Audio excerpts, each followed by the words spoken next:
My father-in-law just passed away. Can you come home as soon as possible? I got the call from my daughter-in-law, Amelia, while my son was taking a bath during a family visit. With an anxious tone, she informed me about my husband's death. Confused and shocked, I yelled into the phone, "Wait a minute. My name is Janie. I'm 51, and ever since the sudden loss of my husband, I've been raising our son, Kobe, as a single mom." Kobe, who was in high school at the time, has now graduated college and has been working for 3 years. After getting his job, he moved out and started living on his own. Now he's married, and he and his wife help each other to make a good life. His wife, Amelia, is on the quiet side and, according to Kobe, is good at household chores, a good wife. However, from the first time we met, she seemed distant, like she wanted to keep some space between us. I mentioned it to Kobe, but he just laughed it off, saying it was all in my head. But I couldn't shake off the feeling that Amelia preferred to avoid our home. She only shows up for Thanksgiving and leaves without spending the night, which only confirms my suspicion. Kobe is my only son, and I had always hoped to get along with his wife. I'd even asked Amelia directly if there was something bothering her. Being as gentle as possible, I asked if I had done anything to make her uncomfortable. She simply replied, "No, nothing at all." I eventually gave up on getting close to Amelia, thinking it's just the way younger people feel nowadays. They don't want to mingle with their in-laws even if they live separately. What's more, I sense a similar distance with Amelia's own parents when we met for the first time at the wedding. I mentioned to them that my husband had passed away years ago, and it seemed to create even more of a gap, even though Kobe had told them from the beginning that I was a single mom. Maybe seeing it firsthand created some negative impression of me. So, I've decided not to intrude on Kobe's marriage and quietly observed the wedding. Since then, the gap has grown between me, Amelia, and her family. Even though my son and his wife live relatively close, our family dynamics have become distant. Today, Kobe brought over some wedding photos, but of course, Amelia was nowhere to be seen. I feel grateful. When I saw Kobe noticing my disappointment, he offered to stay over tonight, even though he was alone. It made me proud to see how kind-hearted he has become. Looking at the picture of Amelia, I found myself smiling, thinking how pretty she looks when she's laughing next to Kobe. It's tough to suppress the loneliness when my own daughter-in-law avoids me for reasons I can't understand, even though we still get along. After carefully storing the photo and having dinner, I idly flipped through a TV variety show. I was waiting for Kobe to finish his shower when a familiar melody rang out from Kobe's phone left on the table. It was the default ringtone. Curiously, I glanced at the phone. It was a call from Amelia. I decided to let Kobe know about it later and turned back to the TV. But then the phone started ringing again. Given the incessant calls, I thought it might be urgent but hesitated to answer it myself. Reluctantly, I grabbed the still ringing phone and headed to the bathroom to tell Kobe. "Kobe, Amelia's calling." The phone's been ringing a few times now. I subtly hinted for him to pick up. But Kobe brushed it off, saying, "It's fine, charge it for me, will you?" "Got any snacks? I could go for a drink after my shower. I'll be out soon." "You're really becoming like your dad, aren't you?" I said, holding the phone. I headed back to the living room and tried to plug it in but fumbled and accidentally hit the answer button. In my rush to hang up, I hit the speaker instead, and Amelia's frantic voice burst out. "Can you hear me? Dad has passed away. Come home as soon as possible." It looked like I had picked up a very serious call. What do I say to Amelia, who's just lost her dad? Or should I first apologize for answering her call, even if it was an accident? My mind was racing, and I lost sight of the option to hang up. Meanwhile, Amelia started explaining the situation, saying that Kobe needed to come over to the nursing home where his father had been living. Startled, I asked when he had moved into a nursing home, considering Kobe's father had passed away 8 years ago. Amelia had no idea that it was me on the line. She thought she was talking to Kobe, so her surprise made sense. I quickly explained the situation and steered the conversation back to her father, but she corrected me, slightly annoyed. "It's not my dad. It's Kobe's father who has passed away. Tell him to call me back." I was utterly confused but quickly spoke into the phone still on speaker mode. "Wait a second, Amelia. Isn't this some kind of mistake? Like I told you before, Kobe's dad passed away 8 years ago." Amelia seemed shocked by my statement. She stuttered momentarily but quickly regained her composure. "Now is not the time for lies. Why would you lie about something so heartless at a time like this?" Before I could make sense of Amelia's sudden accusation, the room fell silent. In that moment, I noticed Kobe, his face pale, holding the phone. The call had ended. He had likely rushed over after hearing our heated conversation while taking the shower. Water was still dripping from his hair. It was clear that he'd hurriedly grabbed the phone. I asked Kobe, who was deliberately avoiding eye contact with me, "What is going on? What did Amelia mean when she said your father just passed away?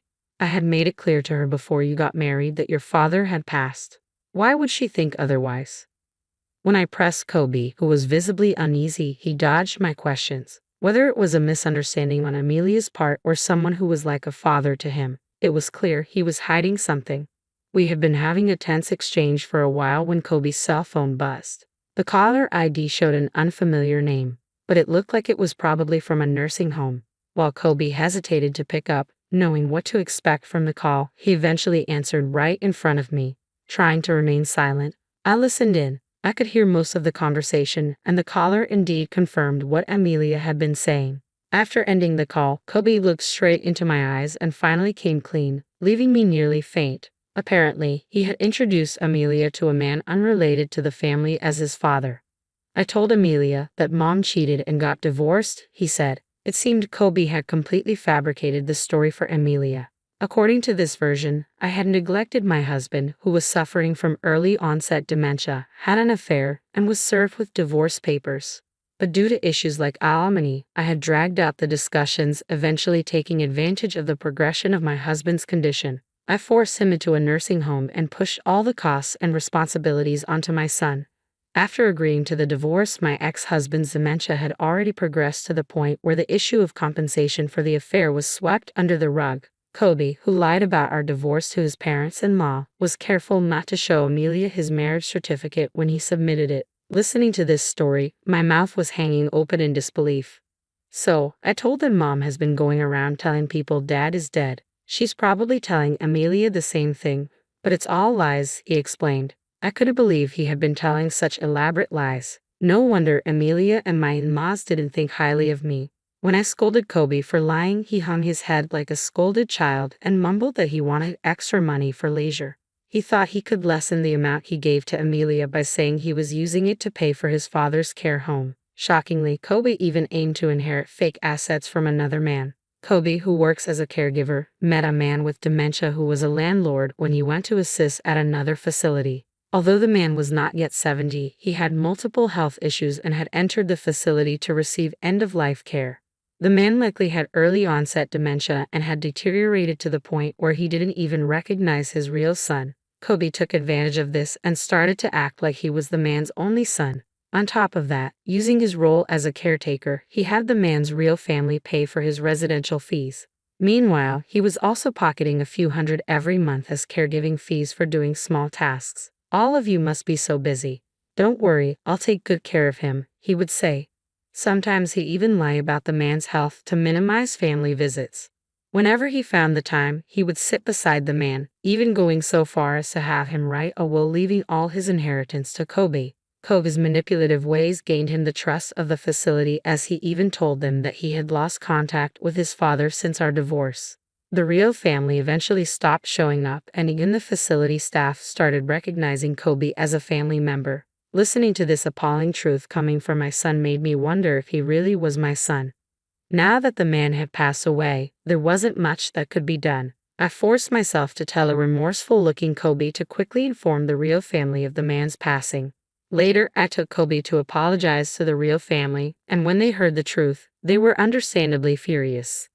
"We will sue you for fraud," they yelled. Kobe politely apologized and pleaded to avoid a lawsuit, saying they could nullify the will. But this only enraged the family even more. From their perspective, nullifying the will was a given. Nothing had been resolved, including the caregiving fees and the manipulation of the deceased. Kobe, who seemed to think a simple apology would suffice, was at a loss in the face of the family's blazing anger and clung to me, nearly in tears.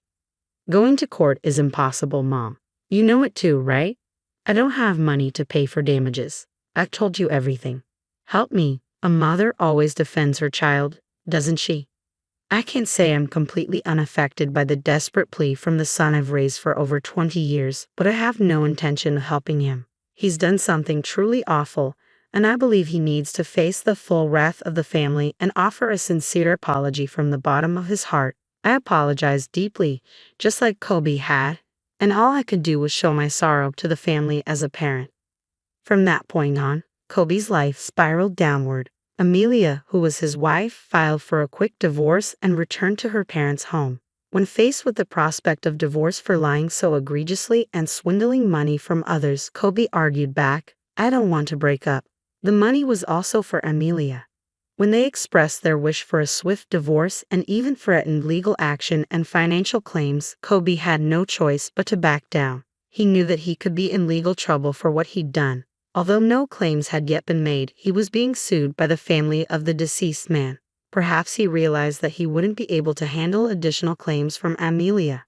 Furthermore, Kobe got fired from his job. The company claimed he damaged their reputation and shattered their trust in caregivers.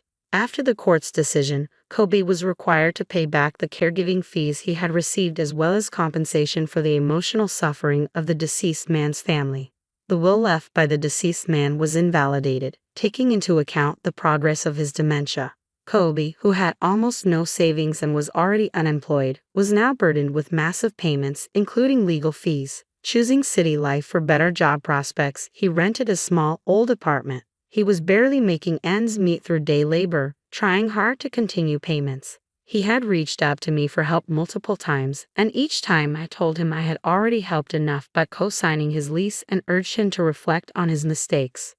Now, juggling multiple jobs and searching for better paying work, he doesn't even have the time to complain. As for me, I continue to live alone. However, Amelia and her parents graciously visited me to apologize. They said they were sorry for their ill-mannered behavior, which was based on a misunderstanding of me, but I knew it was all my son's fault. We left it at that, acknowledging the unresolved issues between us. Since there were no children and the divorce was finalized, I don't expect to meet Amelia again. However, we still exchange seasonal greetings through letters.